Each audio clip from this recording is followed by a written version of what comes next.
It was such a beautiful weekend, but instead of being out having fun, I was stuck at home. For what, you ask? To teach Excel to a girl who doesn't even know how to use Shift key shortcuts. What is the matter with you? I've explained the code 20 times to you already. I'm sorry. Let's face it, you suck at this. Try to beat me in your dream. If I had to waste one more second sitting next to her, I'd go crazy. Look how fake you are. If you're mad, then just show me. Why do you always have to be Miss Friendly? Let me introduce you. That's Laura, my so-called sister. 2 months ago, my mom brought her home and announced, "Jeff, I have something to tell you. Back when we broke up for a while, due to your parents' hatred towards me, well, during that time, I found out I was pregnant. I gave birth to our little girl, Laura. I was only 22 and I had no money, so as much as it pained me to do so, I gave her away. I've never stopped thinking about her, and now, well, I've managed to find her." She dabbed at her teary eyes, then handed Dad the DNA test results. Dad was overwhelmed and ran over to hug Laura. They all cried a lot and hugged a lot. As for me, I just stood there in shocked silence as I watched this family reunion take place. It all happened so fast. How was I supposed to believe that it was just a coincidence when Mom suddenly found her long-lost child after so many years? "What now, Skylar? Stop being so headstrong." Mom scolded me, then rushed over to Laura and started cuddling her and soothingly stroking her hair. "It's not my fault she has the learning capacity of a slug. Stop interfering, else I'll quit teaching her. By the way, those loving mother-daughter things also? Cut it off! It's ridiculous!" I know what you're thinking. What's with the attitude towards my mom?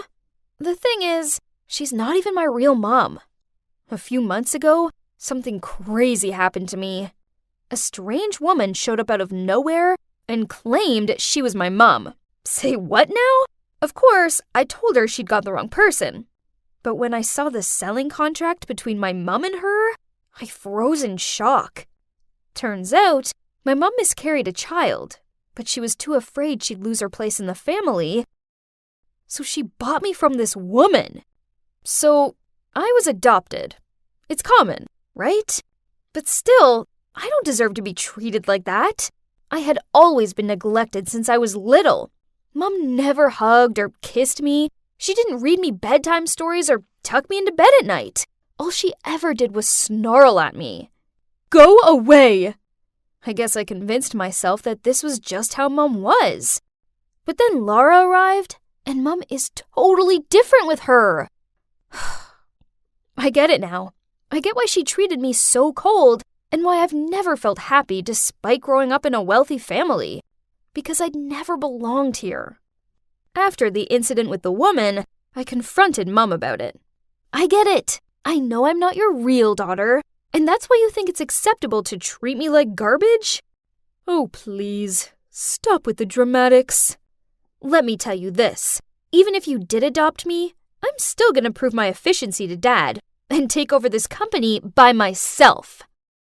Mom was dumbfounded after hearing that. Then, not long after that, she turned up with Laura. That's why I didn't believe there was no coincidence. She brought Laura back to compete with me. And if that was true then, what do I have to be scared of? "How are my two girls? Skylar, are you still helping Laura with her studies?" "Yeah, Dad. She still helps me every day. Thank you so much."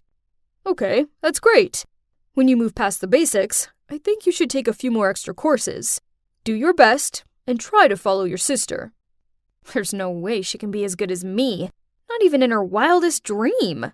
"Laura is very smart, and she'll soon be up to speed. I'm also teaching her more about our family business." Huh? Is Mom going to teach her more to compete with me? I can obviously see her greed and competitiveness. But whatever. Laura and I are at two distinctly different levels anyway. I am an excellent student at the Columbia Business School, while she's just an uneducated nobody. Poof! Please! I have absolutely nothing to worry about.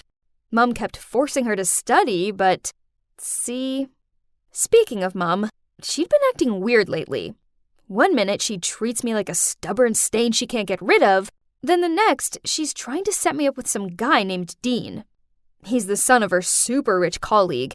I don't understand why she suddenly feels the need to find me a boyfriend. And Dad wasn't helping the situation, as instead of telling Mom to stop playing matchmaker, he was encouraging her. Ugh! Okay, I just wanted them to quit bugging me, so in the end, I agreed to talk to this Dean guy. But now, he won't stop messaging me, and he's even shown up at the house. I suppose he is kinda handsome and nice, but he's not my type. So I just talked to him out of politeness. Until one time, I saw Laura sneaking a peek at Dean while he was waiting for me in the lobby. Wait. Don't tell me she likes Dean? Oh well, she's welcome to my leftovers. I don't like this guy anyway. Then one day, I was walking along the corridor when I received a text from Dean. Skylar, are you free tomorrow? Let's have dinner together.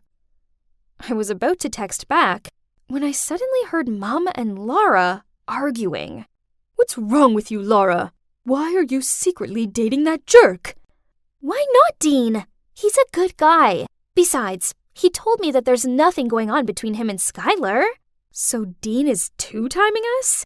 He snuck out on a date with Laura while flirting with me on the phone all day? What on earth? I tried to keep calm while continuing to listen. You're crazy. Stop this stupid secret dating game at once. What? Why is Mom insisting he's a good guy to me, but telling Laura the opposite? Well, Mom, which one is it? Is Dean a good match like you told me, or a jerk like you told Laura? He's rich, so keep on dating him and stop bothering me with your nonsense. Ugh, I wasn't born yesterday. There's definitely something wrong with this Dean. The very next day, I decided to go and follow Dean. Oh my gosh! What was he wearing? And why did he go to this slum? Then he gathered with a few other thugs. So, it's obvious, Dean definitely was a street guy. That's why Mom didn't let Laura get close to him. But why did she match him with me? Could that be a part of her plan to bring me down? Ha! Nice try! I'd had enough spying for one day, so I was about to leave. But then suddenly, I heard a familiar voice which startled me. I turned around, then... What? It's... Mom? How dare you ruin the plan! Mind your words. I did as you said. I told you to flirt with Skylar to distract her, not Laura. Don't think I'm paying you a nickel more. Fine, don't pay me. Just be sure to take me a picture of your husband's face when the real DNA result arrives in his inbox. You... Oh my God. Did I just hear it wrong? What DNA results? Could it be? I immediately went home and rushed into my dad's office to look for the DNA certificate that my mom gave him that day. Here it was! What should I do now? That's right, I had to take it to the hospital to have it checked. After pleading and putting pressure on the doctor, he finally admitted that he'd accepted a bribe from Dean to fake the test result. I asked for the original one and, believe it or not, Laura was not my dad's child. I immediately rushed home and showed my dad the original DNA results. He was so shocked, I had to help him sit down, then get him a glass of water. When he got over the initial shock, he asked me to call Laura and Mum in to confront them. But, oh no, Laura's room was empty. Only one letter was lying on the bed. Sorry, everyone. Dean told me the truth. Thank you all for taking care of me. Especially you, Skylar. I honestly enjoyed being around you. I think you're kind and patient. Please don't ever change. I don't belong in your world, so I can't stay. If we're predestined, we will meet again. Thank you, and sorry again. Love, Laura. Unbelievable! How could you lie to all of us about something like this? Knowing she couldn't wriggle out of this one, Mum replied, Okay, Laura isn't yours. I fell pregnant with her after we broke up. I didn't want you to throw me out, so I paid Dean to get a fake DNA certificate.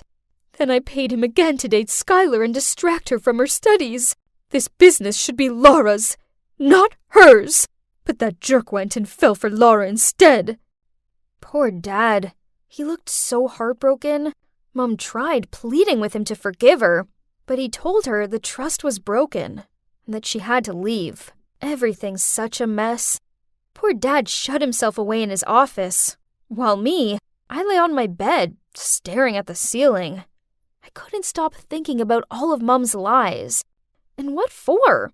Money? Fame? Status? Are all those things worth sacrificing dignity, honor, and trust for? I used to want to compete with Laura too, but now it turns out that all of that was just fleeting. Dad, I think I should leave too, because I'm not your biological daughter either. I've known for a while, but I've kept quiet as I was afraid that you would abandon me. Thank you for always being there for me. You're a good man, and you don't deserve all the pain you've been through. Then I told my dad all about how I found out I was adopted and how my mom paid my real mom to hand me over. Dad froze for a few seconds, then calmly said, Skylar, honey, you'll always be my daughter, and I couldn't be prouder of you. Please, stay here with me. I couldn't hold back my tears. Did Dad really want me around? Even after all this crazy stuff? I really love my dad, but I couldn't upset him anymore. The next day, Dad and I went around to Laura's adoptive mom's house. I cleared the air with her and invited her to come back with us. She politely declined. Turns out she just wants a simple life. We still meet up sometimes, and we've actually become pretty good friends. Isn't it amazing? Because before that, we were like water and fire. The fact that I don't have to teach her Excel anymore probably helps. There are those who do whatever they can to win fame and fortune, but this often comes at a cost. Mum let greed turn her into a monster, and now she's paying for it. I don't like what she did, but she's still my mum. Well, my adoptive mum anyway. So I still send her subsidies and wish her happiness for the rest of her life. The truth is that I'd rather forego a huge fortune and live a quiet life than become someone I don't want to be. If it were you, would you do the same to live in peace?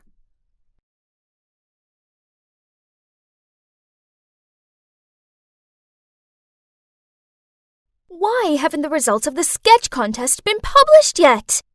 Hey guys, the results are over here! Frantically, I ran to the results board. Julie Morris, the first place on the list. Phew! Congrats, Julie. You deserve it. You're both pretty and talented. Is there anything you can't do? Oh, how I adore receiving high praises from everyone like that. But what's that sound?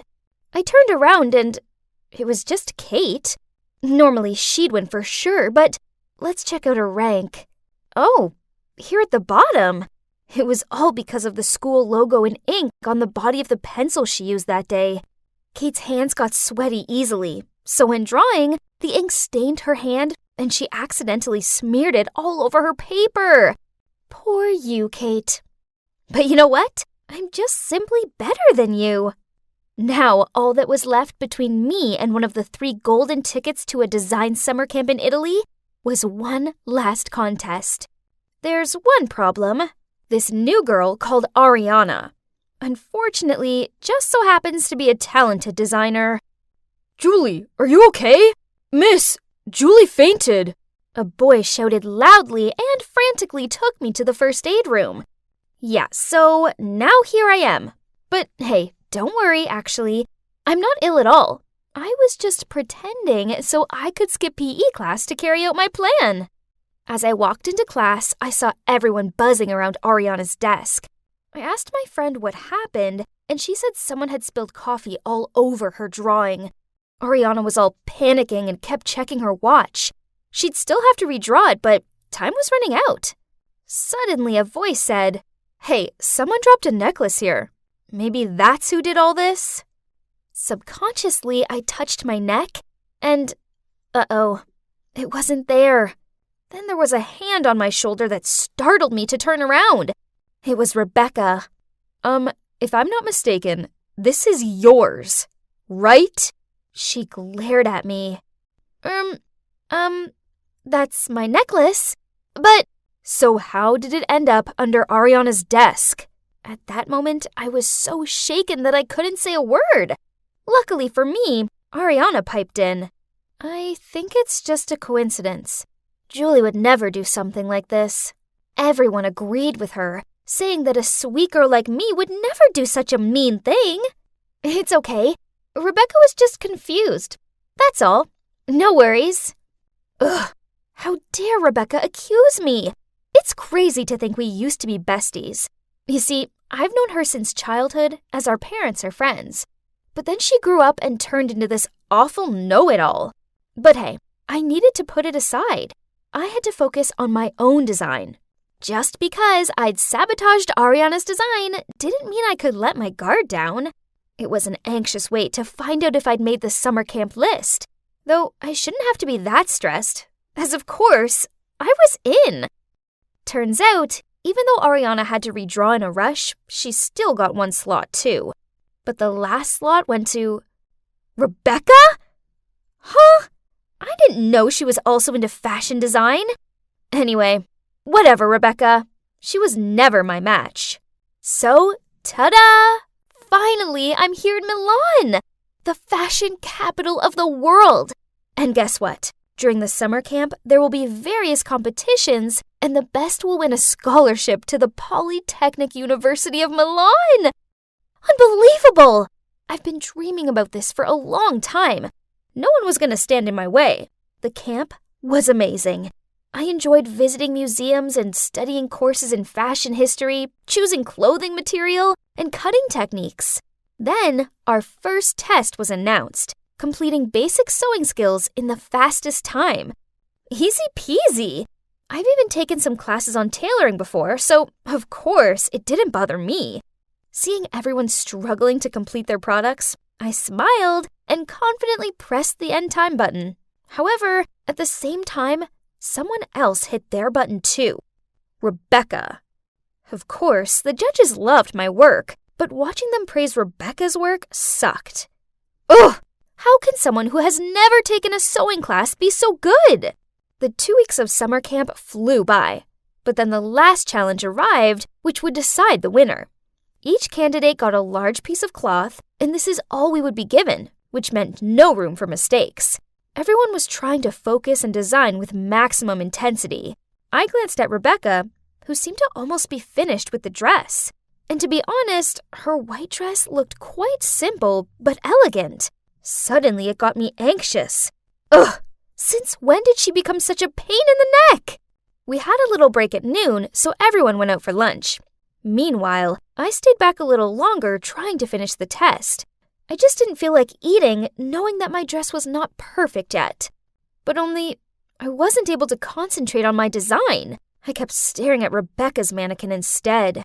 Should I do this or not? If anyone finds out, then everything will be over. But if I lose, then my dreams will be shattered anyway. Something inside of me kept urging me to go straight to Rebecca's work and immediately splash ink on that white dress. My heart thudded with a mixture of excitement and guilt. Then I quickly fled the scene. When everyone returned to the room and saw Rebecca's dress, they gasped in shock. Huh? Why was Rebecca the only one not panicking? She calmly took a brush, dipped it in the inkwell, and walked towards the dress. Then she started splashing ink over it. What was she playing at? My question was immediately answered when a very unique ink-patterned dress appeared in front of my eyes. Worse still, the judges' faces lit up when they saw it, and they highly appreciated her problem-solving skills. Congrats, Rebecca. You did a good job. Nah, thanks to you, Julie. Let's see who wins. Rebecca sneered and walked away. What did she mean by that? Did she know that I was the one who did it? I was so worried that I tossed and turned all night. Hey, Julie, wake up. You can't be late for the last challenge. Oh, hi, Ariana. What are you saying? Uh-oh. Hang on. How come it was still the 23rd of July? Had I dreamt it all? But it was so strange. Things actually happened exactly like that dream. The ink incident with Rebecca's dress, and her quick thinking to rescue it. Anyways, keep calm. I couldn't let this scholarship slide. I couldn't be that girl that lost out on my dream to someone else. The shame would be unbearable. After finishing the design, each of us would have a model to present it. At that point, I made a crazy decision.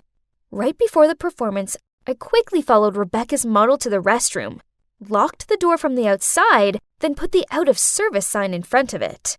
When all the contestants settled down to watch the show, Rebecca still didn't turn up. Well, maybe she was still busy looking for a substitute model. Give up yet, Rebecca? I was laughing to myself when my thoughts of victory were interrupted by applause and whistles. Huh?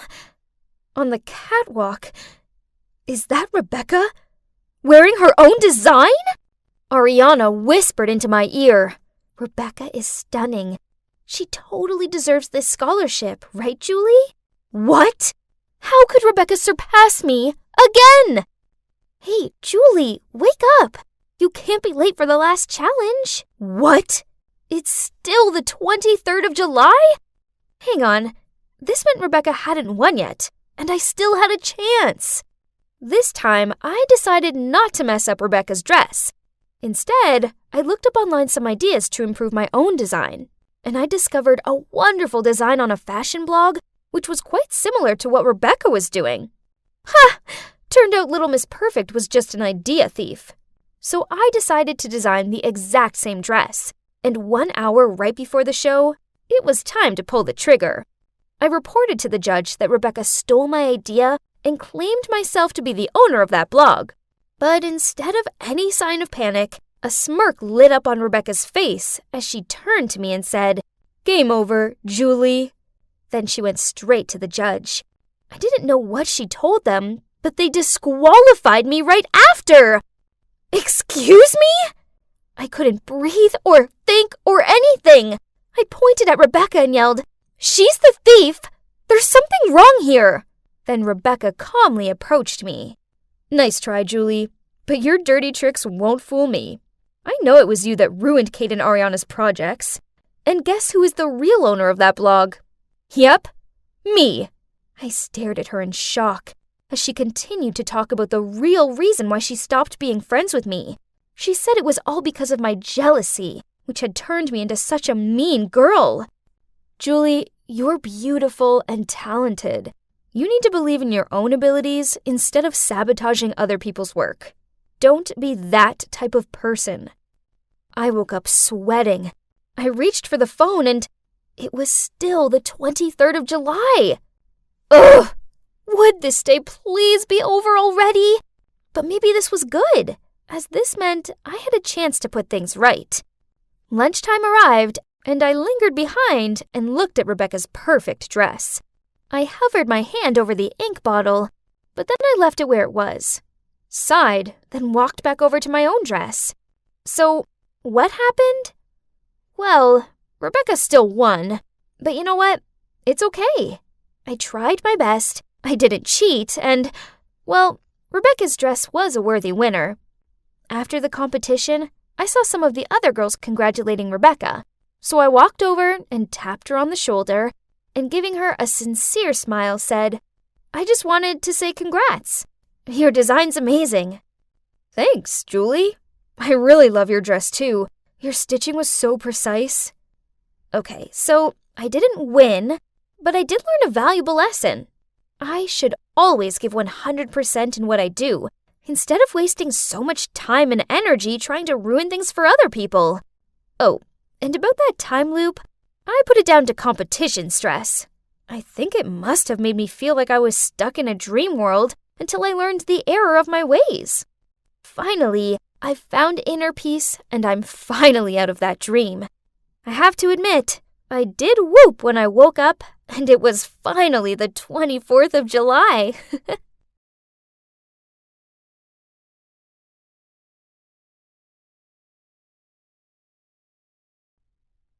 Oh my, look at those dudes over there. It's so true that all men are the same. All it takes is seeing some pretty girls and their eyes immediately light up. I was about to ignore these jerks, but then this couple walked in holding hands. Instantly, the jerks started making a fuss. Ew, look! That's gross! Then they pretended to retch. Geez, these idiots needed to keep their outdated views to themselves. Well done, guys. You've just booked yourself the 99th place on the playbook. Let me show you my playbook. In here, you'll find all types of men, from nerds, hot boys, jocks, and successful businessmen, but they all have one thing in common. They are all bad. Hi, I'm Monica, and I'm a playgirl who was trained to take revenge on men. Since I was little, I was taught that all men are bad, and it's my duty as a woman to teach them a lesson, especially homophobes and womanizers. Now all that's missing is the 100th prey? Then done!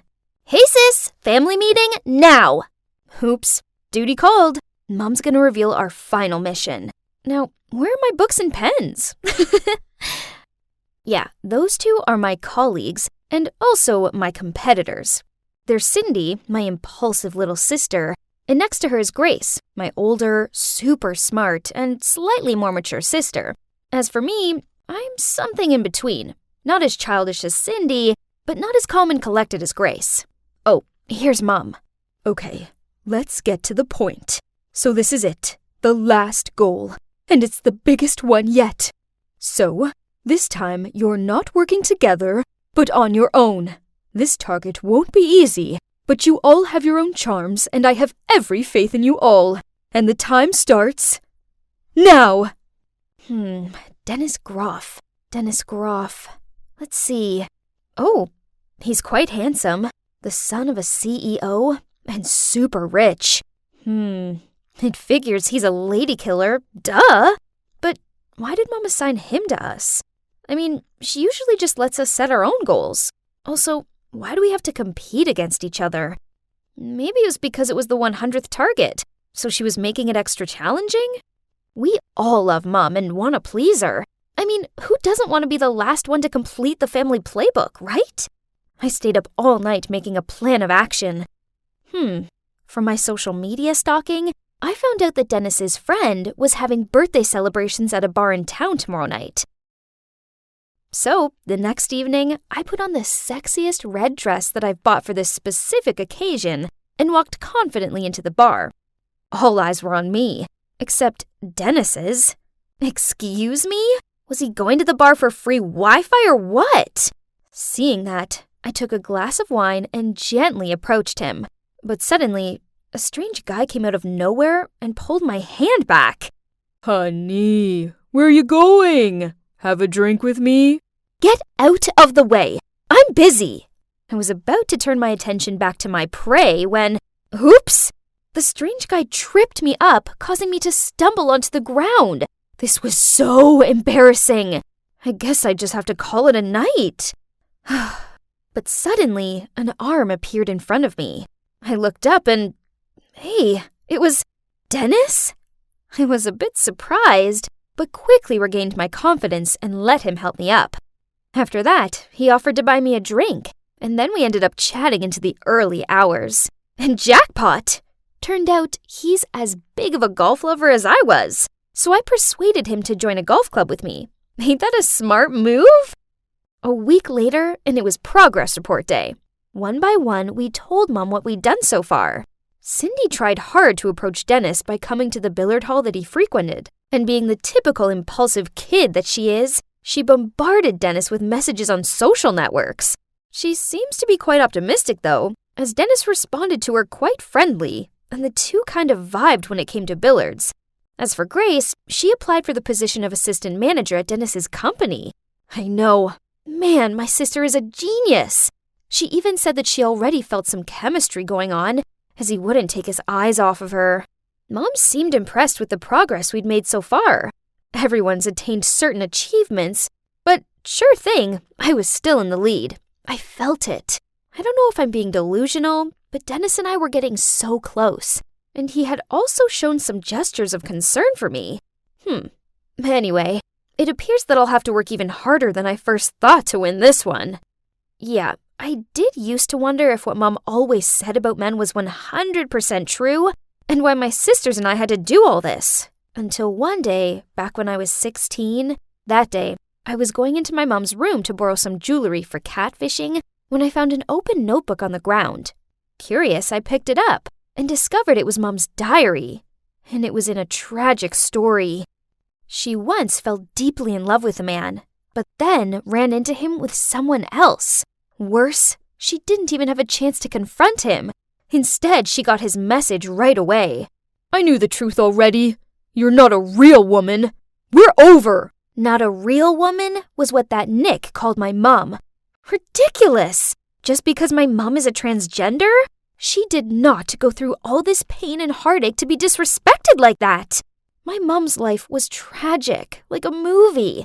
Curiously, I flipped through it all from the beginning, and my heart felt like it's actually breaking, finding out what Mom had been through. Turned out, she and Nick were part of a group of 3 back in high school, alongside Maureen. Nick and Maureen were a couple, so my mom, as Jack at that time, had to keep her love from Nick a secret and poured it all into this diary. Unfortunately, Maureen found out her secret and exposed it to the whole school, which made everyone make fun of my mom, and she had to leave in shame. After so many years, she was still not able to forget Nick, so she decided to do the trans surgery to return to find him and fight for her love. They had some happy months together, but on that one disastrous day, she found out that he cheated on her. And it was with none other than Maureen. Harsh! How can people be so cruel to each other like that? Mom was a good person, and thanks to her, orphans like Cindy, Grace, and I could have a home. I owed so much to her, which is why I was desperate to succeed at her last mission and to make her happy. Back to the mission. Everything was going great between me and Dennis. He took me to the golf club and out for dinner. For a rich businessman type, I had to admit that he wasn't all stern and serious. Actually, he was a lot of fun to be around. Then, when he dropped me off after a date, he touched my hand and said, Monica, I'm really enjoying getting to know you, and I would like it very much if you would come and have dinner with my family tomorrow. Whoa, this was great! I mean, this project would be way easier now I had an open invite to scope out his family. But no. What is this feeling? I had butterflies in my stomach, and my palms were sweaty. It must just be the thrill of meeting Dennis's family, right?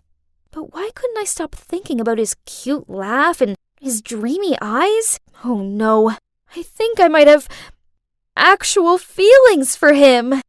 From then on, I found myself wanting to scream and throw stuff at Cindy and Grace every time I heard them bragging about how close they were getting to Dennis. I'm crazy, aren't I? Now what? Am I the predator or the prey?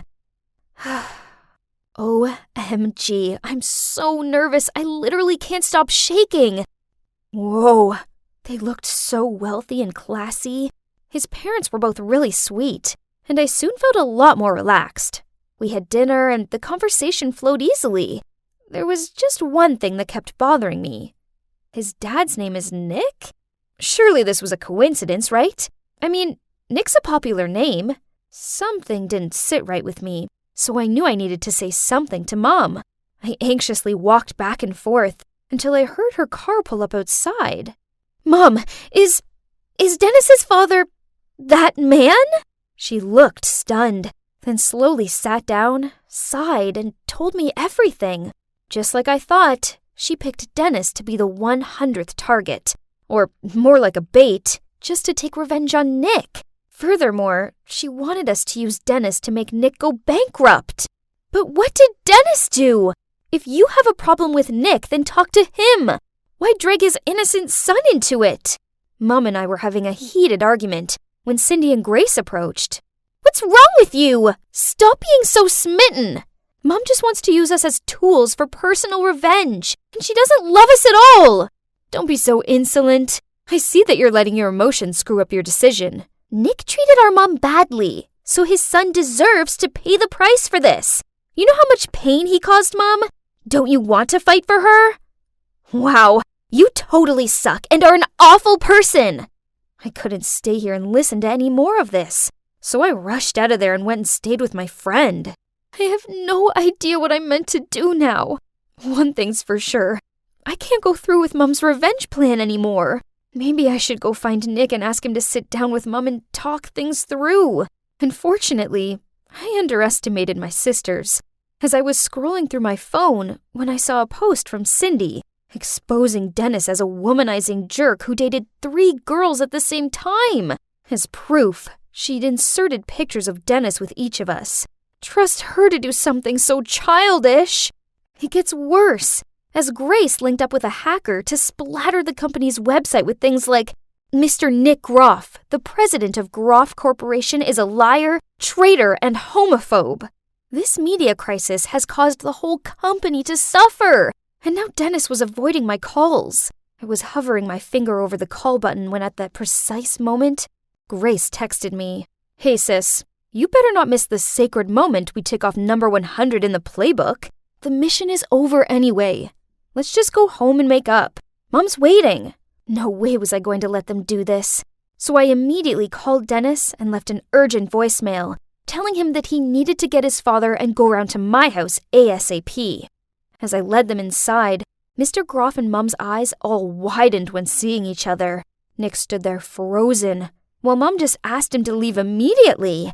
But eventually, I managed to convince them to all sit down and sort this mess out.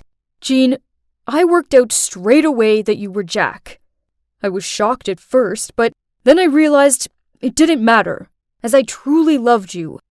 So I just wanted to wait until you were ready to tell me. You knew it? Impossible! We used to be very close friends. It's really not difficult for me to recognize Jack's habits. Besides, your face still retains some of the old features. Whatever. But I saw you with that snake, Maureen. And you even had the cheek to break up with me through one cynical text. Do you know how much pain I had to suffer to pursue you? Nick looked genuinely confused. Then things slowly revealed themselves. So Maureen was the one who sent that cruel message on that day. When she found out about my mom and Nick, she investigated and discovered that Mom was actually Jack. That day at the coffee house, she begged Nick to take her back, but he refused. So she made up some excuse to borrow Nick's phone, then sent that message to break them apart. My mom sat there in shocked silence. I guess she was processing the fact that she took revenge on the wrong person, and now she'd caused problems for 2 innocent people. I'm so sorry. I let my emotions overrule me and make me bitter. I promise I will put this right. I am Jean Wilkins, a transgender woman, and Nick Groff's ex. I thought he betrayed me, and this made me turn into an angry version of myself, who became blinded by my desire for revenge. Only, I was wrong. You see, it's impossible that Nick has any ill will toward the LGBT community, because he loved me.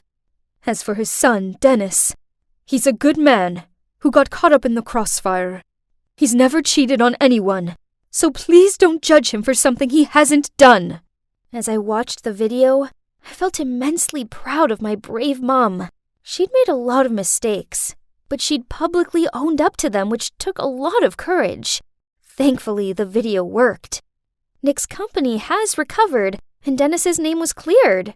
So, what happens next? Well, me and my sisters apologized to Dennis and Nick. Luckily, they are both very kind and understanding guys. Mom doesn't hold grudges against men anymore, and she's even started dating this lovely man named Jacob.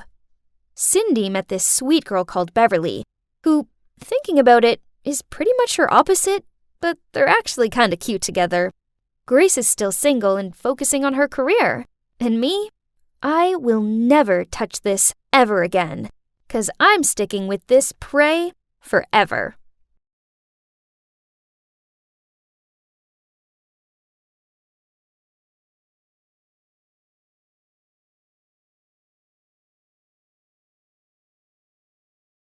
Emma, your teacher, Mrs. Holm, called again.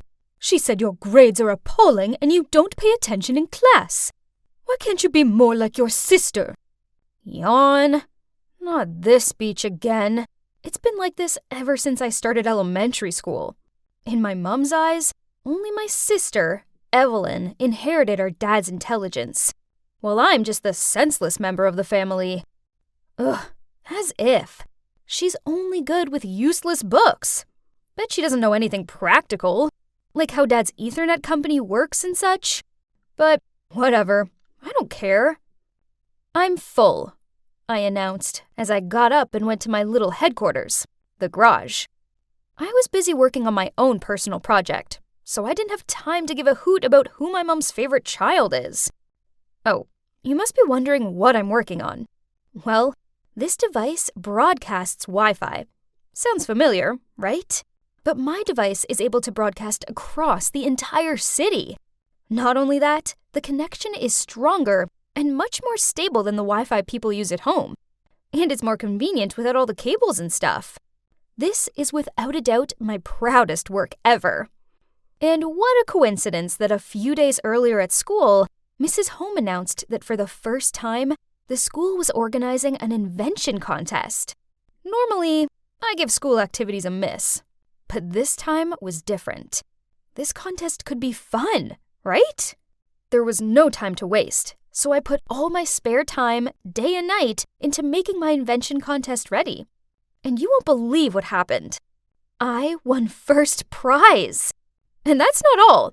One of the judges, Mr. Johnson, was so interested in my invention that he offered to invest in it. At first, I was kinda scared and hesitated to agree because, I was still in high school. But this was an opportunity of a lifetime, so how could I deny it, right? So after that, Mr. Johnson sorted out a manufacturing company and office space for me downtown. This is cool, but I prefer to work in my garage. It's just more convenient that way, with me still being at school and all. I upgraded my device and launched it to the public. And you know what? It was a huge success. Pretty much everybody in the city got rid of their old, laggy Wi-Fi devices and accessed mine. Then one day, I got a call from the local news channel asking to interview me and my family at home. Oh my god, yes! Oh, there's just one snag. I hadn't told my family about it yet because, I don't know. Maybe I just know there's no way they'd believe me? Like the time I got an A in my physics exam, and my mom instantly asked if I cheated. But, well, whatever. This is much bigger than that.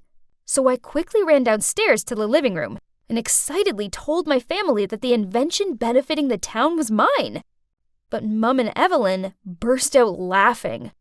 So you're telling me that this Wi-Fi, which is broadcasting across the entire city, is your invention? Yeah, Mum, it's mine. Then Mum and Evelyn laughed even louder. Honey, it's bad enough you're failing at school. Please don't start lying. Ugh, forget about it. Why did I even try? Then, the morning after, when the doorbell rang, my mom opened it and saw a reporter and a cameraman. She couldn't believe her eyes. Mum and Evelyn exchanged panicked looks, then rushed upstairs to prepare.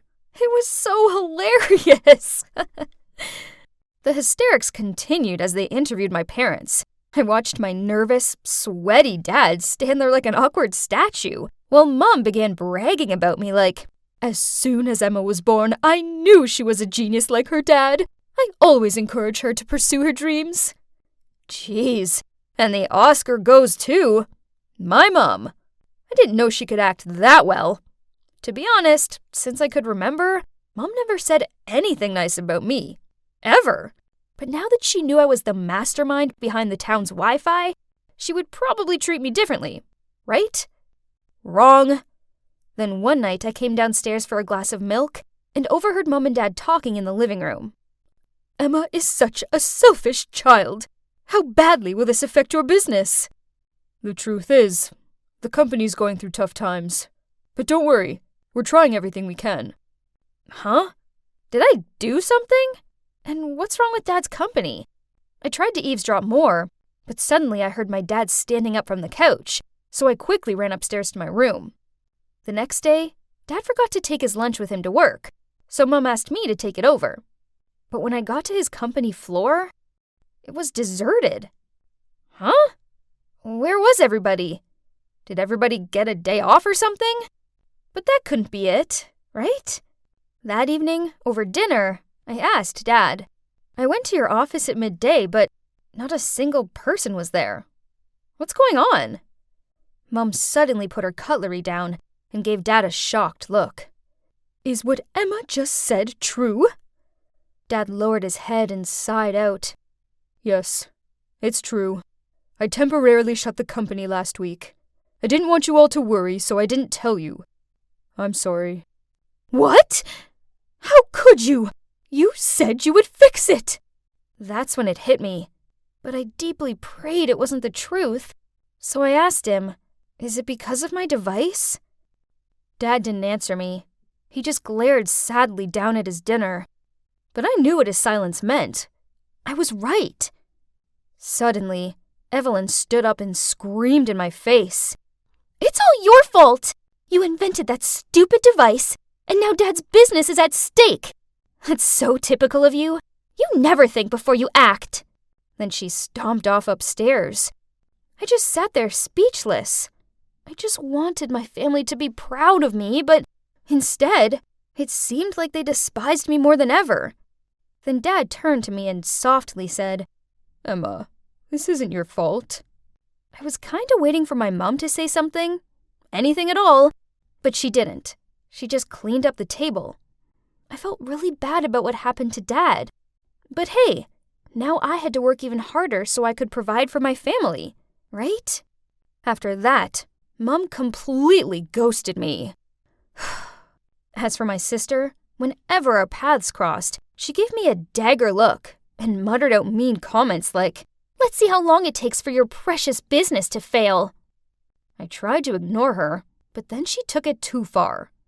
One Sunday, I was in my garage working away when suddenly I heard loud noises coming from outside. I opened the garage door to see a crowd of people holding signs saying, we lost our jobs because of you, and no job, no future. My God, they were protesters. I think they were from my dad's office. Wait a minute. I spotted a familiar face. Evelyn? She was holding a big sign saying, my dad lost his job because of you. Eventually, Dad came out and dispersed the crowd. Then he called an emergency family meeting. How could you do that to me? The correct question would be, how could you do that to Dad? Thanks to you, dozens of people have lost their jobs. You're making people's lives miserable. Enough, both of you. Evelyn, what you did was wrong. Families are supposed to support each other. But Dad, Didn't you just hear what I said? Evelyn gave me a dirty look. Then she ran off to her room. I looked at Mom, who was leaning against the wall with her arms folded. Did she agree with what Evelyn did? Or was she on my side? My God, please say something. But to my surprise, after that, my mother started talking to me again, and she was actually being nice. She even started cleaning my room and workspace. Whoa, this was new. Had she finally accepted me? Then one day, I received tons of emails complaining about my Wi-Fi. It took me all day, but I finally found the cause of the problem. My laptop. Somebody had tampered with it. It didn't take a genius to figure out who it was. Evelyn, duh. But I needed proof, so I set up a trap. The next evening, when everybody was having dinner, I ran downstairs, quickly grabbed a piece of bread and said, I need to go run some errands. Oh, and can you please stay out of the garage, as I'm uploading some important files? Mom and Dad nodded and smiled at me. Evelyn, on the other hand, just rolled her eyes and continued eating. Well, at least I knew my plan was in motion. I walked outside and hid behind the bushes. So, what's my plan, you ask? Well, I set up my laptop so that when anyone opened it, it would automatically send a notification to my phone and turn on the camera so I could see who it was. I waited for an hour, but still nothing. Then suddenly, my phone beeped. Somebody was opening my laptop. They hadn't switched the light on yet, so it was too dark to see them, but I was 100% sure who it was. Time to expose. What are you doing sneaking out here? Evelyn? What was she doing out here? Wait, if Evelyn was here, then who was it in the garage? Not answering Evelyn's question, I ran like crazy into the garage to capture this intruder. And as soon as I turned on the lights, I couldn't believe who was messing with my laptop. It was Mom! What on earth was going on? I called a family meeting and told everyone what Mom did. Dad and Evelyn looked shocked and asked Mom why she did it. I just couldn't stand seeing your dad suffer anymore. He put his life into that company, and now he's just a laughing stock. Do you realize our neighbors and relatives have been gossiping about him? They think it's so pitiful that he lost out to his own daughter. So I did what any self-respecting wife would do. Was she serious? Why didn't she just talk to me? All I ever wanted was for her to talk to me. Nothing else. But no, she decided to go behind my back and try to sabotage my business instead. After her betrayal, I'd had enough. So I didn't speak to her and avoided her as much as possible.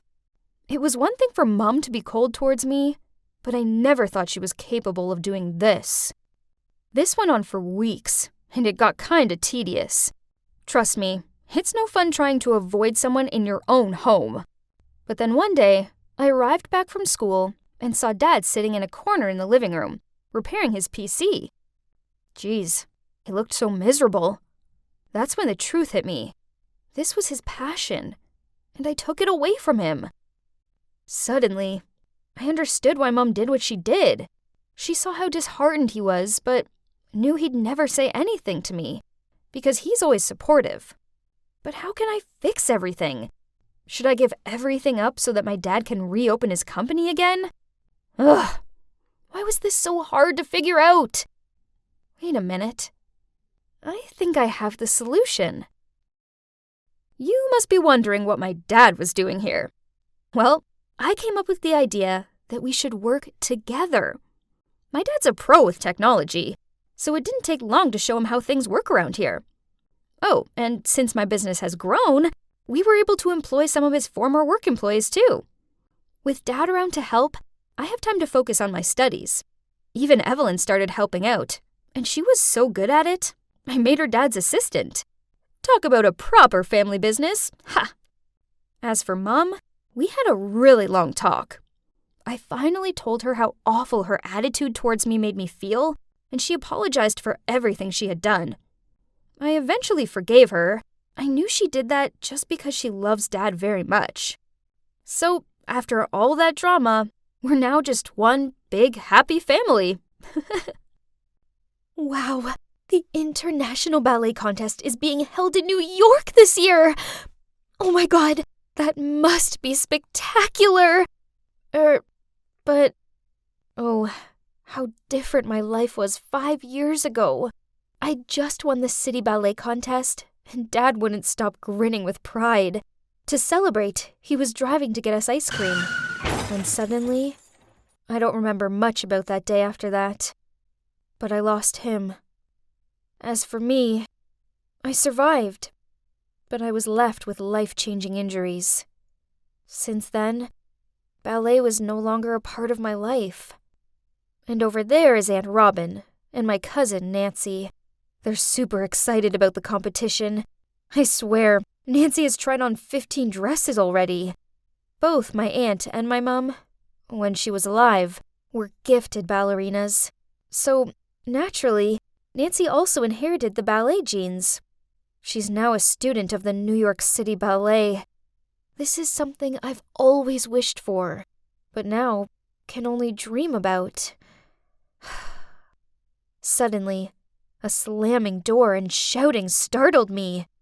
Joyce, open the door! It's me, Dylan! I opened the door and stared wide-eyed at... Huh? Dylan, my half-brother. The last time I saw him was 5 years ago, when my stepmother took him away. What's he doing here? Before I'd had time to react or invite him inside, he rushed over to me. Sis, you have to save me. I'm gonna have to stay here, okay? What? Absolutely not. Do you have any idea whose house this is? So, it turns out his mom is a gambling addict. So she was in debt and on the run from thugs. Poor Dylan didn't have anyone else to turn to. I managed to persuade my aunt to let Dylan stay with us, although she was adamant that this was only temporary until his mom was found. Being a typical kid hitting their puberty phase, Dylan was not the easiest person to live with. And guess who had to cover for him each time? Yep, me. Last week, he broke the whole stack of dishes. Yesterday, he stuck chewing gum in Nancy's hair. And today, he left his skateboard in the middle of the living room and caused Aunt Robin to fly across the room and land flat on her face. Ouch. Dylan, you have to be more careful. I'll be leaving for college soon, so I won't be here to cover for you. He'll kick you out if you're still like this. Huh? College? Do you mean boring business administration? I thought you liked ballet, don't you? No, that was just the past. Now I don't like it. At all. I don't believe you. Is it just 'cause you're sitting on a wheelchair? Who says being in a wheelchair means you can't continue pursuing your passion for ballet? This left me dumbfounded. His words had awakened something in me, but the reality is not that simple. So I sadly replied, It's not just that. I don't have any money either. I tried to apply for some part-time jobs, but they don't accept people with disabilities. Sensing my unhappiness at talking about this, Dylan immediately changed the topic. Okay, let's just forget about those dumb things. Tomorrow, I'm gonna take you shopping. Oh, it's been a long time since I visited the mall. Dylan kept asking me if I like this, like that, but we don't have enough money. Ugh, why doesn't Aunt Robin give us pocket money? Dylan looked so cute at that moment, so I just sat there and laughed, while he frowned and pouted. Then, Dylan suddenly told me to stay still. When he closed his eyes and fumbled around towards 2 people who looked kinda rich, and told them, Please help us. We have nothing left to eat this week. Please. Oh my God. What was my brother playing at? I froze and couldn't do anything besides look down at the floor. The woman took out the money and was about to hand it to him. But the guy swiped her hand, causing the bill to fall to the ground. Dylan quickly picked it up. Oh my. The man immediately grabbed his wrist. Busted! He threatened to take us to the cops and even asked me to stand up, as he thought I was also pretending. Luckily, the woman said they were in a rush, so they wouldn't make it complicated, so finally they left us alone. We came home, but our hearts were still pumping hard, and I could see Dylan's legs were trembling. Then we went inside to see that my aunt had guests. I gawped when I saw who they were. The rich people from the mall! The 4 of us goggle-eyed at each other in shock. Turns out that woman, Bernie, was my aunt's friend, and the man with her was her son, Philip. They're both famous ballet dancers. Talk about awkward atmosphere! But Nancy seemed oblivious to the tension, as she was too busy fluttering her eyelashes at Philip and twirling her hair around her finger. But the strange thing was, even with my lowered gaze, I could still see Philip looking at me. Then he suddenly asked me, How long have you been like this? I mean, no offense, I'm just curious. So, Aunt Robin started telling them about my life and my condition. Hearing that, Bernie got emotional. She looked at me for a second and asked, "Sweetie, how are things going for you? Are you still doing ballet?" No. She's interested in business now. She'll enroll this fall. Bernie paused for a while, then smiling said, "Oh, that's great. I'm happy that you found yourself something you love." I don't know why I felt so sad, so I excused myself to leave the table. Dylan followed me and handed me an envelope. I looked inside and it was full of money. "I only have this much, but please take it and go take ballet classes again." My heart stopped. How could he afford it? But then he didn't give me time to say anything when he took the money back, saying, "Oh, or just let me enroll you." And surprisingly, he really did. Dylan found a center that had scholarships for students with disabilities. Since then, I went back to the ballet. It was like I was alive again. Every day I was eager to wake up to follow my passion. And I was also practicing for the International Ballet Contest in New York. One time after practice, I saw someone over by the door, watching me. Philip. I didn't know why, but as soon as I spotted him, my heart fluttered. He walked over to me, and we started talking. Turns out, he teaches at this center. After that, he always spent time helping me during practice, and we seemed to be a good pair. But good things didn't last long. That day I was practicing with Philip when a voice called out, "Joyce, why are you here?" I turned around startled to see a glaring Nancy standing at the door of the practice room. It turns out that Nancy came to meet and greet with her students in our center and accidentally spotted Philip helping me. Maybe she was upset because we looked quite close? After that, we met in the bathroom. Then Nancy asked me, "I know you don't have $1 to your name, so who gave you money for this?" "Oh, it was Dylan." "Stop telling lies. He's just some dumb kid. I hardly imagine he has a spare $1,500 to pay for 6 months of lessons." "You asked Phil to pay for you, right?" "Stop acting weak to get others' sympathy. That doesn't sound like something my sweet cousin would normally do, does it?" So, did Dylan lie to me? This course isn't a scholarship for people with disabilities? No way! I immediately packed my stuff to go home and to speak to Dylan about this. But on my way out, I bumped into Philip. So I asked him if it's true there's no such scholarship at this center. But he just sighed and led me to a quiet place to talk. And you know what? He admitted that it's him who actually had planned out everything with Dylan, and even said that he liked me and wanted to help me. I was shocked, but deep down, I was also kinda happy hearing that, as I did like him. But I felt like I was a burden, and Nancy also liked him, so I rejected him. Nancy wasn't the same after that. Whenever our eyes met each other, she tutted, then looked away. Then one time, I found my ballet shoes soaked in coffee. And another time there was even a note in my bag saying, "Don't chase after Philip, 'cause you can't run, LOL. It had to be my lovely cousin who did these things, right? I felt upset a bit at first, but I didn't have time for her games. I had a competition to practice for. Then, the day before the performance, I arrived home to overhear Aunt Robin in the living room FaceTiming Bernie. "Hey, you should send more money. Joyce is partaking in a ballet competition this time, so it's rather costly." "Really? But you told me she wasn't interested in ballet anymore.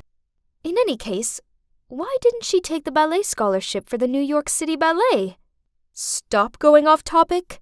Remember, you were the culprit to the death of my brother-in-law and the legs of my niece. So, you have to take the blame for this whole life. And now you can't even see fit to spare what is loose change for you to fund her dream? What? What were they talking about? I was so shocked that I dropped my grocery bag on the floor. Aunt Robin turned around and saw me. Realizing I'd overheard everything, she beckoned me into the room and told me the whole tragic story. It turns out that the person who caused the accident was none other than Bernie. She'd crossed the road without looking, which caused my dad to steer to avoid her and crash into a tree. After that, she ran away, as she was so panicked and feared that it would affect her reputation. Through her friendship with Aunt Robin, she knew about my situation and still had been sending monthly money to compensate for me. What about the scholarship Miss Burney was talking about? Well, you can't attend that school anyway, so it's better to let Nancy take it, isn't it? What? I can't believe my aunt would do that! She knows how much I love ballet! I've always thought Aunt Robin was so good to give me a home, when in reality, she was using me, so Bernie would invest in Nancy's ballet career. The word disappointment cannot fully describe my feelings at that moment. The hurt was almost unbearable.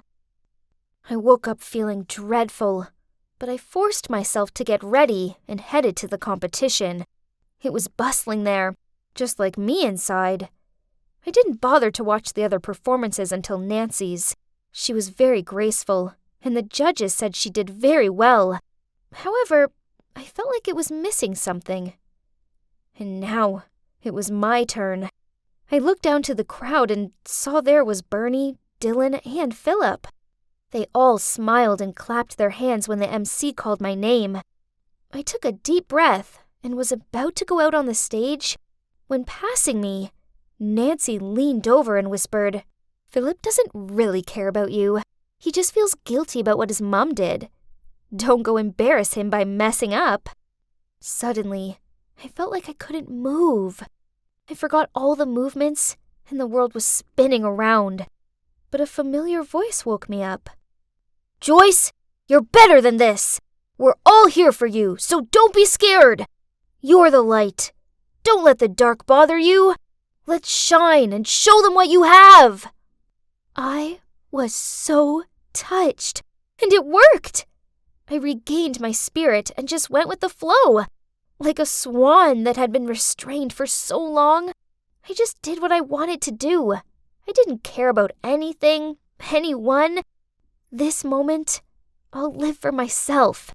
And maybe the judges felt that too. I burst with happiness to hear that.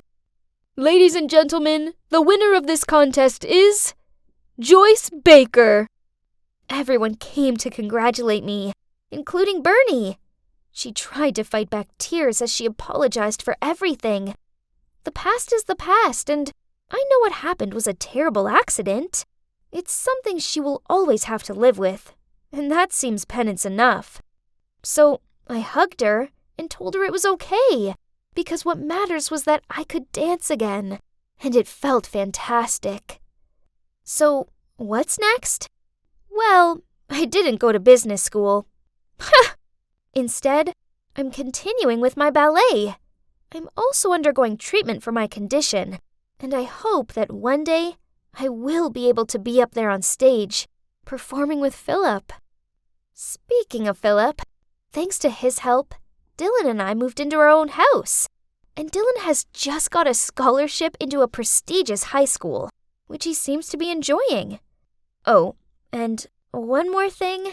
Philip and I are now officially dating. And this is it.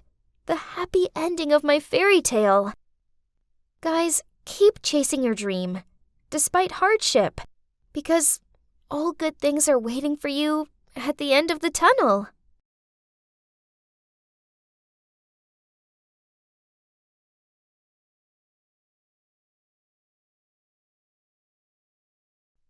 Ugh, look at them flirting. What an eyesore. But don't get it wrong. Trust me, this is no happy family. That woman there isn't my mom. She's Rochelle, our housemaid. I repeat, housemaid.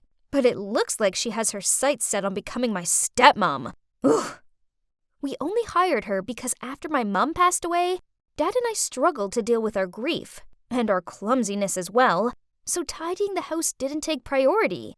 I suppose Rochelle was an okay maid. Can't deny that she's a good cleaner, and her cooking is tasty. However, recently, I've noticed that she always cooks Dad's favorite meals. Also, they laugh and flirt and constantly give each other these gooey-eyed looks. Yuck! Today, she even took out her handkerchief and attentively wiped my dad's sweaty forehead. Who does she think she is?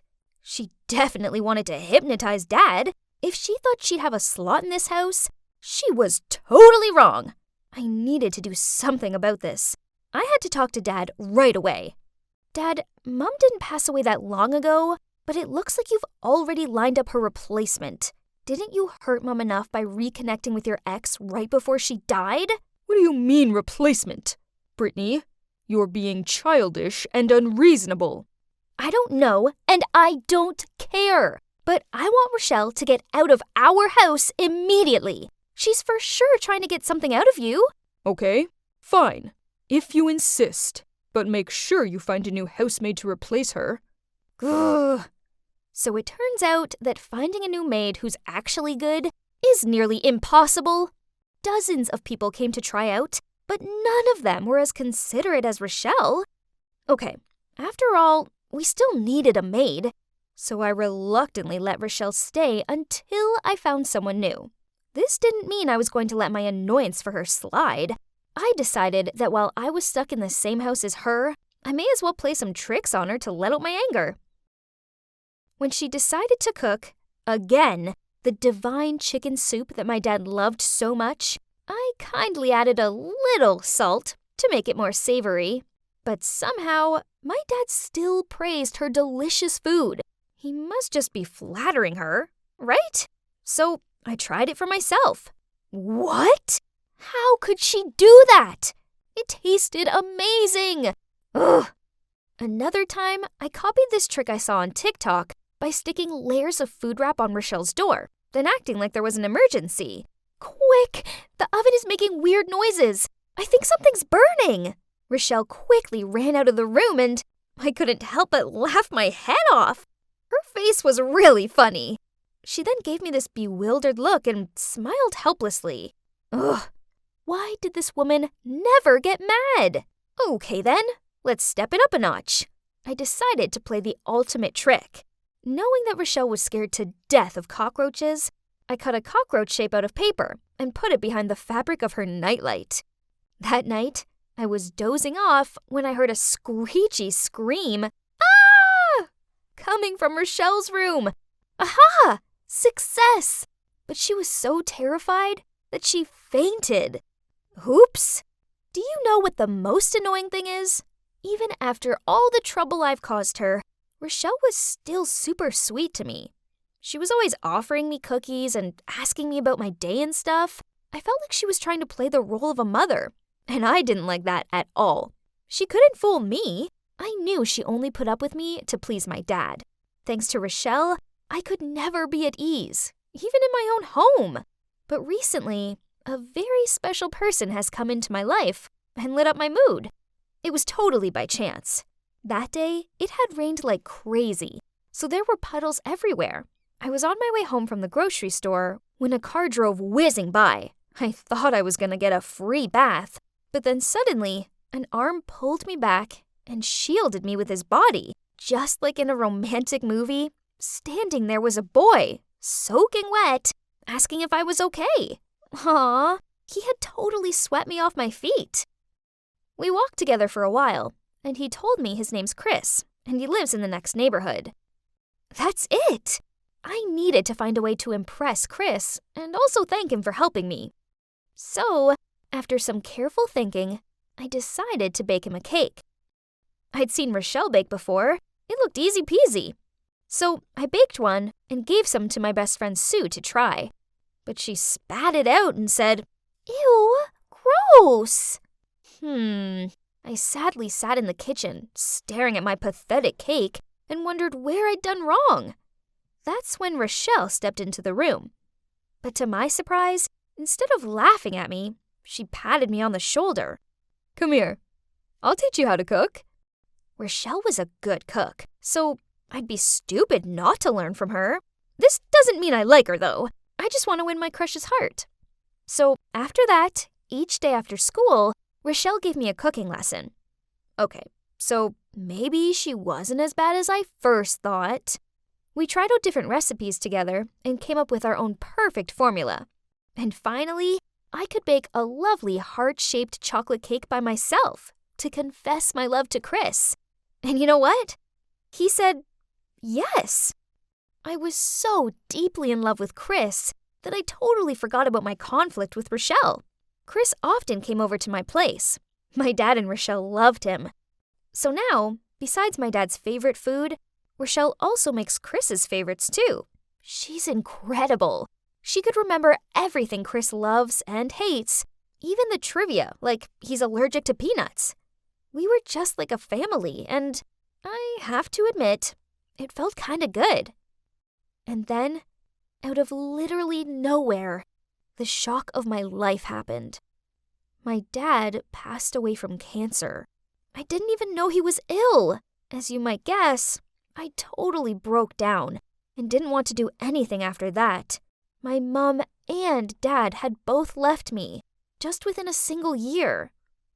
But at least I still had Rochelle and Chris beside me. Rochelle took care of me like I was her actual daughter. I was going through such a tough time in life, but having them around made me feel like I wasn't completely alone. The grief had to fade away eventually, and it's gonna be okay from now on, I thought. Until one day, I was baking cupcakes when my dad's lawyer appeared and showed me the will. Turns out, my dad had left the house to me, but only on the condition that I had a guardian, some woman named Laura. Huh? That's odd. I don't know anyone named Laura, but wait, I think I've heard this name from someone. Oh, my mom. When she was in her last days, Mom once told me that my dad had been talking to his ex again, and her name was Laura.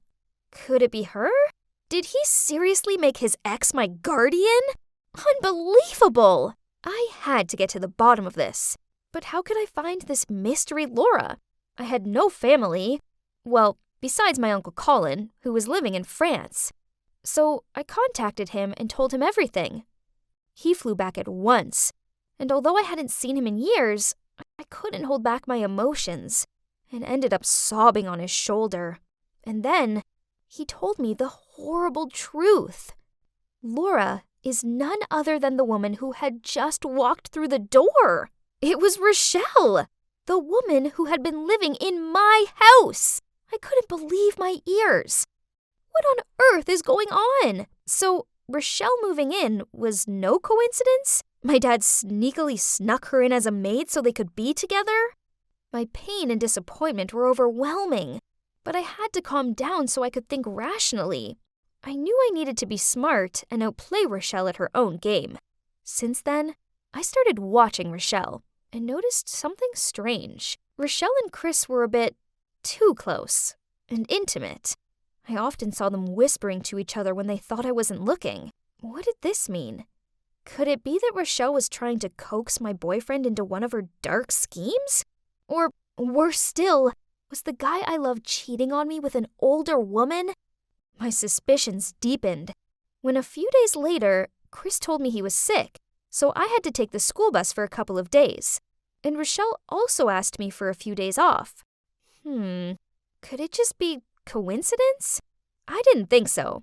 So I decided to be a detective for once. Right after Rochelle left, I started following her. And with no surprise, she went to my boyfriend's house. Hi, Mom. Excuse me? Mom? She's his mom? So that means she not only flirted with my father, but also planted her son to distract me to take over my family's property?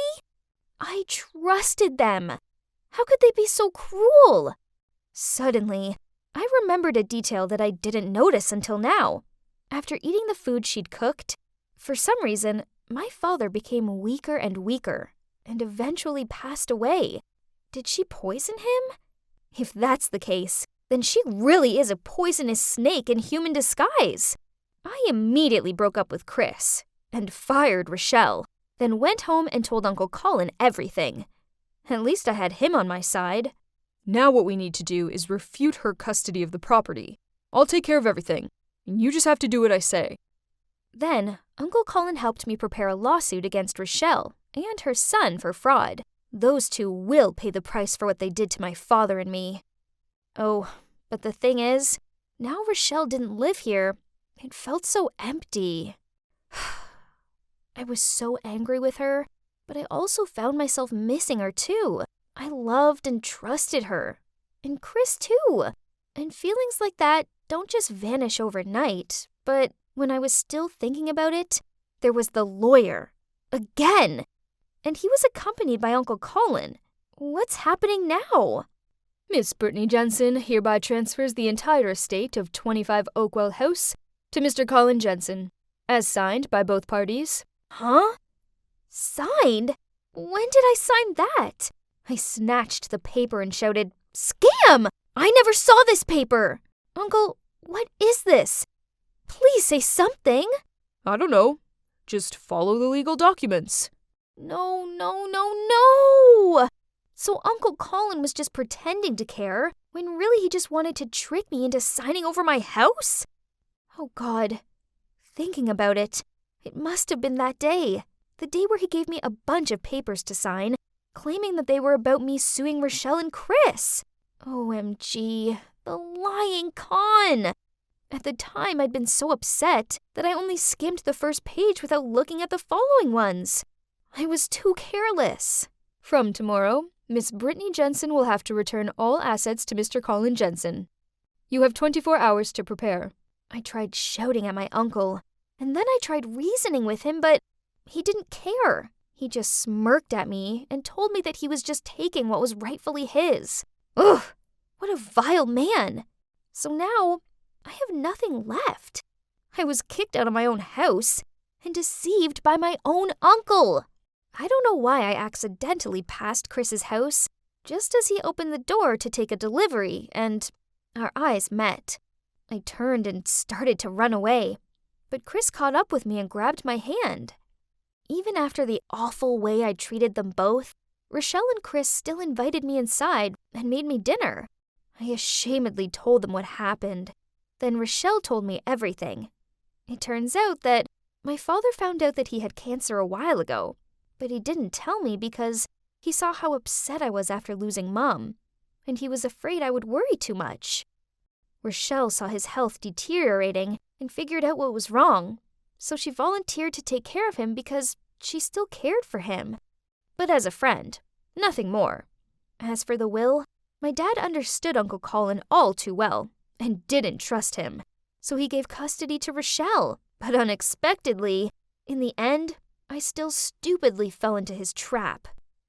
As for Chris, I really didn't know you two knew each other until you brought him home. But at that time, I didn't want to confess I was his mother and affect your relationship. I'm sorry, Brittany. Britt, please stay here with me and Mom. We'll get through this tough time together, okay? That's right, darling. No matter what, we'll never abandon you. I'm sorry. I misunderstood you both. It's okay. Everything will be fine from now on. You'll never have to do this alone. Yeah, every dog has its day. This is totally not wrong. My life is nothing like my previous wealthy one, but I have something that my conniving, vulturous uncle doesn't have, and that's people who love and care about me. What my uncle did was wrong, and Rochelle and Chris are helping me to make a legal case against him. As for now, well, I still haven't given up on my passion for cooking and still practice with my master every day. And you know what? I just won first prize at the city cooking competition. Right, I better go, as I have a big treat planned for Susan, hurry up or we'll be late to see the House of Gucci. Hang on, where was Susan? I looked around to see my friend standing on the spot. Lola? Isn't that your car? I looked in the direction Susan was pointing and saw my beloved car resting on the back of a tow truck. Great! Our only mode of transport was being impounded for illegal parking. So much for a movie trip. Well, let's call it a day. My line of thought just ended when, oops, something fell on my shirt. Ah! Those stupid birds! Unbelievable! This was my brand new tee, and now it was covered in bird droppings. Oh yeah, welcome to a normal day in the life of Lola the Jinx. Yes, I've been called that since I was a little kid. All of my relatives, except for my parents, have always been extra wary of me. Then, when I was 12, during a boring family gathering, I overheard a heated conversation between my uncle and my parents. Stop living in denial. That girl's bad luck. Send her off to boarding school. Anywhere, as long as she's away from this family. You're being ridiculous. It's my daughter you're talking about. The fact that you lost your job has nothing to do with her. She's just a kid. That's right. This isn't Lola's fault. You need to stop blaming her for everything because of some silly words. It turned out that the silly words in question were told by a prophetess on the day of my birth. So, my family owned a famous furniture manufacturing business in the area. But unfortunately, on the day I was born, there was a fire in the workshop and they lost everything. On that same day, a prophetess passed by my house and dropped a sentence that made everyone in the family panic. That newborn is a jinx who will bring misfortune to the entire family. So that's why relatives ignore me, don't invite me to parties, and whisper about me behind my back. I don't want to believe the prophecy, but with all the bad luck I've had so far, it's hard not to. Have you ever carried an umbrella around with you for 6 days straight, only for it to be sunny? Then the one day you forget to bring it, it pours down? Or have you ever been able to lick a delicious-looking ice cream when you tripped and splashed the whole ice cream on the poor person standing opposite you? Well, not only was I unlucky in my own right, but my ill fortune also affected the people around me. It's no wonder I'm a shy girl who struggles to make friends. Besides my parents, I only have one friend, Susan. Hey Lola, have you ever thought about breaking your bad luck? There's a very famous fortune teller in town. Breaking bad luck? Well, that sounds like a good idea.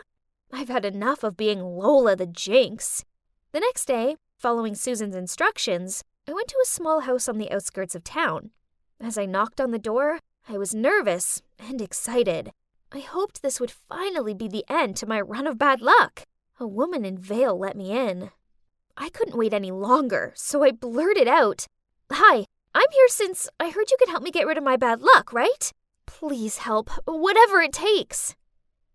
The fortune teller sat still for a moment, then a smile lit up through her veil. You're Lola, daughter of the Gonzalez family, right? I was stunned. Whoa, she was good at her job. I mean, I hadn't even introduced myself yet. Of course, I already knew that you'd come here, but it would be difficult for me to eliminate your misfortune. There's only one person in the world who can undo your jinx. They will bear all the bad luck for you, and even bring you good luck at the same time. Is that so? But who could that be in this whole wide world? I blurted out. The fortune teller smiled and said that if I wanted further clues, that would cost me a few more bucks. Oh well, I've already come this far, so it's worth spending the rest of my monthly allowance to know who my mystery savior was, right?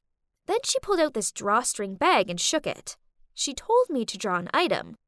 Oh, it was a small tile with a single letter on it. A.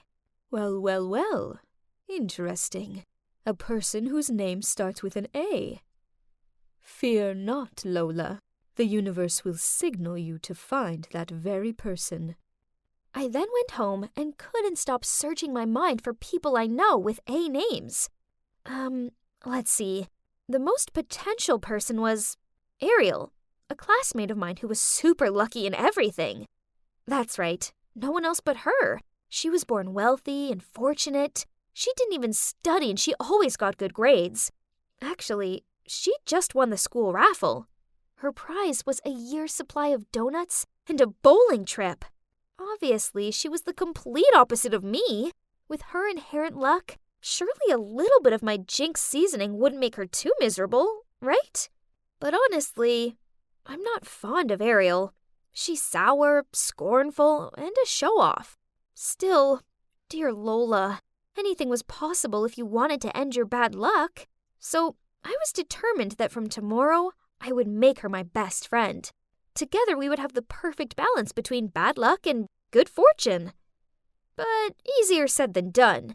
Being friends with Ariel meant I had to continuously compliment her on everything. Her new shoes, high grades, choice of lipstick color. Ugh. She also made me go and queue up to get her lunch. Someone like me struggled to carry my own lunch without tripping, let alone two. But the weird thing was, I didn't fall over. Actually, ever since I started hanging out with Ariel, I couldn't recall anything bad happening. With my newfound luck, I started opening up to some of my other classmates. And you won't believe it, an unlucky girl like me even won 2 tickets to the opening of a new water park. So I decided to share one with Ariel. To be fair, it was her luck that got me those tickets, right? But, hang on. Was that Ariel tottering out of the changing rooms in her stiletto heels? What an idiot! And right after that, just as you might have guessed, she slipped over. But to my horror, she also frantically grabbed onto my arm to take me down with her. But wait, why didn't I feel any pain? Oh, was I dreaming? Did this handsome guy just save me? As for Princess Ariel, she broke a tiny fingernail, so she just stormed off sulking. Never mind, as I had a new companion, my super cute hero, Anthony.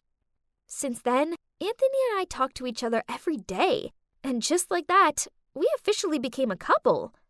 Honestly, who would have imagined that Lola the Jinx would one day have a very wonderful boyfriend like Anthony? Maybe my luck had finally changed. Yay! So the prophecy was fulfilled. Ariel was the one who brought me luck. But actually, thinking about it, Ariel didn't seem to be having any bad luck at all in the meantime. Well, apart from the fingernail incident, but in that instance, she was lucky she didn't sprain her ankle or anything. Perhaps we were all riding on the good luck train, for once. But there's still one thing I can't understand. Honey, why were you so late today? Sorry, babe. On the way here, I got a flat tire. Twice! Yeah, you see, my boyfriend sure had been having a lot of bad luck lately. But wait, Anthony also has a name that began with the letter A. Could it be that it was Anthony who bore my bad luck? Not Ariel? Oh no, this couldn't be happening! Then, over the next few weeks, my suspicions were confirmed. Anthony lost his phone.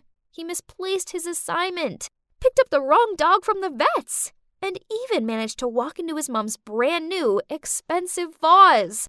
Smash! I could continue to be a jinx, but I didn't want any of my loved ones to endure this fatigue for me. Instead, I needed to find a way to help Anthony get out of this for good. Maybe he could befriend someone super lucky. Then this would reverse his bad luck.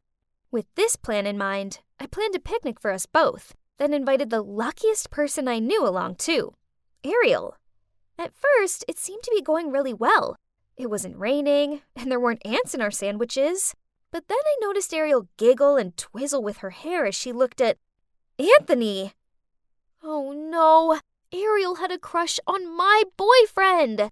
The problem was, the more I saw them together, happy and bad luck free, the more I concluded that Anthony was better off without me. So I started ignoring his calls and messages and purposely avoided the places I knew he would be. All was going well, until he showed up outside my school. Ugh! Lola, why are you ignoring me? What did I do wrong? I pretended not to hear anything and kept walking, but he ran after and caught me by my wrist. So I yelled at him, "Nothing! You're perfect!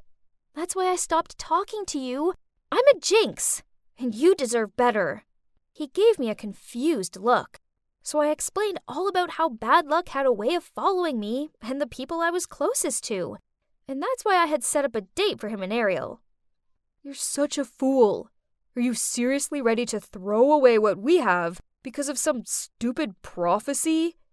Plus, I'm not an object for you to just give away to whoever you want. Then he stormed off. This was awful. Now I'd gone and lost my amazing, sweet, caring boyfriend, and I only had myself to blame. Later that night, Mom walked into the living room and saw me slumped on the couch crying. She asked me what was wrong, and I blubbered out all about my bad luck, the fortune teller, and how I lost my boyfriend because of it. I think it's time I visited this fortune teller. It might be the prophetess from the day you were born. I didn't see her back then as I was in the hospital with you. If it really is her, I'm longing to know why she decided to put so much stress on our family with her ludicrous words. The next day, Mom and I went to the fortune teller's place. Mom yanked the veil off her face and stared at her in shock. Turns out they went to school together. And back then, this woman was jealous of my mom's luck. A jealousy she never got past. So she tried to sabotage her by telling those ridiculous prophecies to not only me, but the rest of our family. Thinking about it, throughout my childhood, my relatives treated me like a bad luck charm. So that's how I acted. I alienated myself, acted insecure, and had no confidence. Maybe it was my negative energy that was making me unlucky, not some dumb prophecy. So what happened next? Well, Mom made sure the whole town found out about what a fraud the fortune teller is. She wrote a public apology to us and paid us compensation. As for me, I decided it was time to make my own luck. So I went round to Anthony's and handed him 2 tickets for the water park. And I apologized for all my superstitious nonsense. He seemed to appreciate the gesture, and he forgave me. So we're back together. Yay! From now on, it's only positive vibes, happy thoughts, and grasping life's opportunities. The most important thing I've learned is that if you see life as beautiful, it'll always be beautiful to you in return.